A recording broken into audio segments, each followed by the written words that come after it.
Halo, selamat datang di bedah materi kita kali ini. Nah, buat Anda yang pengen banget langsung paham inti dari topik yang kompleks tanpa bertele-tele, Anda ada di tempat yang tepat. Hari ini kita bakal bedah tuntas materi sesi 3 dari Universitas Terbuka, yang pastinya bakal jadi panduan utama Anda buat menguasai teknik-teknik dasar di dunia data mining. Oke, gak usah lama-lama, mari kita langsung mulai. Di sesi kali ini ada 5 hal utama yang bakal kita capai. Kita akan bahas teknik prediktif, lalu algoritma prediktif, lanjut ke teknik deskriptif, terus membandingkan klasterisasi dan klasifikasi, dan terakhir algoritma deskriptif. Yuk kita mulai. Bagian pertama, teknik prediktif, bola kristal kita. Kita bakal lihat gimana sih caranya ngajarin sistem buat ibaratnya melihat ke masa depan. Gini, kalau bicara soal teknik prediktif, kita itu lagi ngomongin yang namanya supervised learning atau pembelajaran terarah. Kuncinya ada di kata terarah. Jadi sistem kita itu nggak asal nebak. Dia butuh sontekan dari masa lalu, alias nilai-nilai historis yang udah kita ketahui sebelumnya buat memprediksi data baru yang belum ketahuan nilainya. Ibaratnya nih, kayak kita ngasih contoh soal lengkap sama kunci jawabannya ke murid, biar besok-besok dia bisa jawab soal ujiannya sendiri. Masuk akal kan? Nah, dari teknik prediktif ini kita bisa milih 2 jalur. Jalur yang pertama itu estimasi atau prediksi. Ini dipakai kalau kita mau nebak sebuah nilai yang sifatnya kontinu dan hasil akhirnya itu berupa rumus atau fungsi matematika. Contohnya gampang, nebak harga rumah berdasarkan luas tanahnya. Terus, jalur yang kedua adalah klasifikasi. Sesuai namanya, tugas utamanya yang memilah-milah objek supaya masuk ke dalam kategori-kategori spesifik yang memang udah kita tentukan dari awal. Lanjut ke bagian 2, algoritma prediktif, alat bantu utama. Udah paham tekniknya? Sekarang kita intip mesin yang bekerja di balik layarnya. Untuk jalur estimasi, kita punya beberapa algoritma kelas berat andalan, seperti linear regression, neural networks, dan support vector machines. Anda nggak usah pusing ngapalin semuanya sekarang. Yang penting banget buat ingat adalah, nggak ada satu algoritma ajaib yang bisa nyelesain semua masalah. Anda harus pilih alat yang pas, dan itu sangat bergantung pada pola spesifik dari data yang lagi Anda hadapi. Lalu gimana persisnya klasifikasi ini bekerja? Prosesnya ada 2 langkah krusial nih. Pertama, kita bangun dulu modelnya sebagai sebuah prototipe, lalu kita simpan ke dalam memori mesin. Nah, setelah sistemnya hafal polanya, baru deh masuk ke langkah kedua. Kita lepasin model ini buat ngelakuin pengenalan, klasifikasi atau prediksi pada objek data baru, supaya dia tahu pasti objek ini harusnya masuk ke kelas yang mana. Buat ngelakuin klasifikasi tadi, kita pakai alat-alat canggih kayak ID3 dan C45, K-nearest neighbor, naive Bayes, sampai linear discriminant analysis atau LDA. Kerennya lagi, hasil akhir dari algoritma klasifikasi ini gampang banget dibaca dan sangat aplikatif. Kenapa? Karena seringkali outputnya berbentuk pohon keputusan atau aturan logis sederhana, jadi bisa langsung Anda terapkan di dunia nyata. Tapi, coba pikirin sebentar deh. Gimana kalau skenarionya dibalik? Gimana kalau kita dihadapkan pada tumpukan data yang super besar, tapi kita sendiri nggak tahu apa yang mau kita cari? Nggak ada data dari masa lalu, nggak ada label, dan sama sekali nggak ada target spesifik buat diprediksi. Kira-kira apa yang harus kita lakuin? Ini membawa kita ke bagian 3, teknik deskriptif kaca pembesar.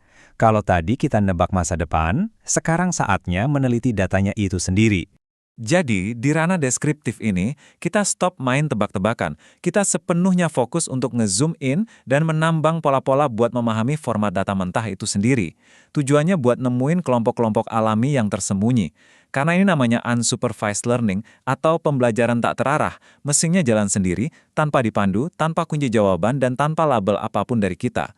Si mesin inilah yang nantinya bakal ngasih tahu kita sebenarnya bentuk data ini seperti apa.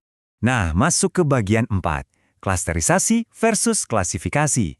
Ini dia bagian yang paling sering bikin bingung para pemula. Mari kita luruskan. Bedanya itu sebenarnya sangat kontras kalau disandingkan. Klasifikasi itu prediktif dan supervised. Artinya, dia cuma naruh data baru ke dalam kotak-kotak atau kelas historis yang namanya udah kita ketahui dari awal. Sebaliknya, klasterisasi itu deskriptif dan unsupervised. Dia memeriksa data murni berdasarkan kemiripan karakternya, terus dia bikin kotak-kotak baru sendiri dari nol, menjadi klaster-klaster yang sebelumnya bahkan belum kita ketahui. Sangat jelas kan? Oke, bagian terakhir kita, bagian 5. Algoritma deskriptif, pengelompokan, dan asosiasi. Yuk kita lihat mekanismenya. Biar klasterisasi kita sukses, algoritmanya wajib banget memenuhi 6 syarat utama ini.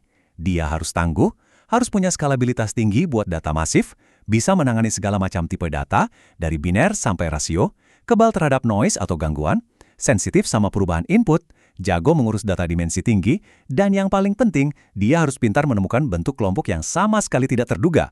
Dan inilah para pahlawan untuk tugas tersebut. Algoritma yang umum dipakai itu antara lain K-means, K-medoids, self-organizing maps atau SOM, dan fuzzy C-means. Mau tahu seberapa ampuhnya?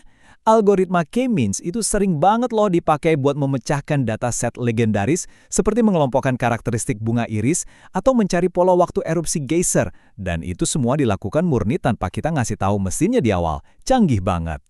Selain klasterisasi, ada teknik deskriptif krusial lainnya, aturan asosiasi. Intinya, ini tentang mengungkap hubungan sebab akibat di dalam database yang raksasa. Ada pemicu yang disebut anteseden, dan ada akibat yang disebut konsekuen. Logikanya sesimpel ini, kalau kejadian A terjadi, apakah kejadian B otomatis mengikuti? Buat Anda yang suka belanja online, nah ini dia rahasia di balik fitur andalan, orang yang beli barang ini juga beli barang itu. Tapi tunggu dulu, dari mana kita yakin hubungan itu bukan cuma kebetulan? Tentu butuh hitungan matematis dong. Makanya kita pakai 3 metrik utama. Pertama, support. Ini mengukur seberapa sering barang, misalnya roti dan susu, dibeli berbarengan dari total semua transaksi. Kedua, confidence. Ini probabilitasnya. Kalau ada yang beli roti, seberapa yakin kita susu juga pasti dibeli. Dan ketiga, lift, yang mengontrol frekuensi tersebut untuk memastikan bahwa kekuatan korelasinya memang benar-benar valid, bukan cuma kebetulan. Nah, sekarang kita udah lihat peta utuhnya. Teknik prediktif dengan algoritma canggihnya menjadi bola kristal kita buat nebak masa depan. Sementara teknik deskriptif lewat klasterisasi dan asosiasi menjadi kaca pembesar buat nemuin pola baru yang tersembunyi. Pertanyaannya sekarang, pas Anda mau terjun langsung ke dalam database Anda sendiri besok, alat mana yang bakal Anda pilih duluan? Bola kristal atau kaca pembesar? Yang pasti, teruslah menggali dan bereksperimen dengan data Anda.